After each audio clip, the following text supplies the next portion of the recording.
بسم اللہ الرحمن الرحیم۔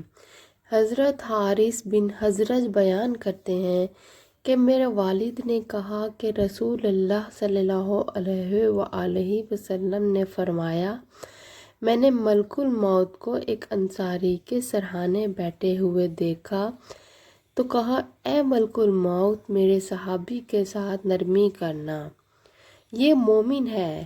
ملک الموت نے عرض کیا، آپ خوش رہیں، اپنی آنکھیں ٹھنڈی رکھیں، کیونکہ میں ہر مومن کے ساتھ نرمی کرتا ہوں۔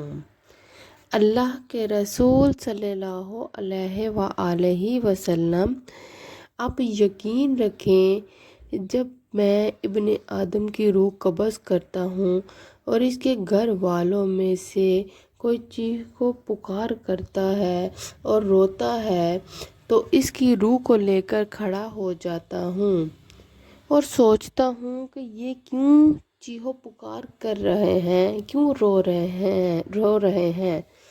اللہ کی قسم، میں نے اس پر کوئی ظلم نہیں کیا، نہ ہی وقت سے پہلے اس کی روح قبض کی ہے۔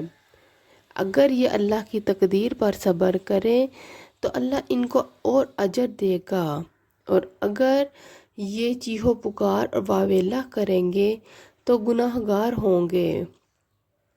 ہمیں تو آپ کی طرف بار بار آنا ہے، سو آپ احتیاط کریں۔ میں دن رات تری اور خشکی پر، میدان اور پہاڑ، ہر گھر پر نظر رکھتا ہوں اور ہر چھوٹے اور بڑے کو پہچانتا ہوں۔ اور اے اللہ کے رسول صلی اللہ علیہ وآلہ وسلم، میں اللہ کے حکم اور اس کی اجازت کے بغیر کسی مچھر تک کی بھی روح قبض نہیں کرتا۔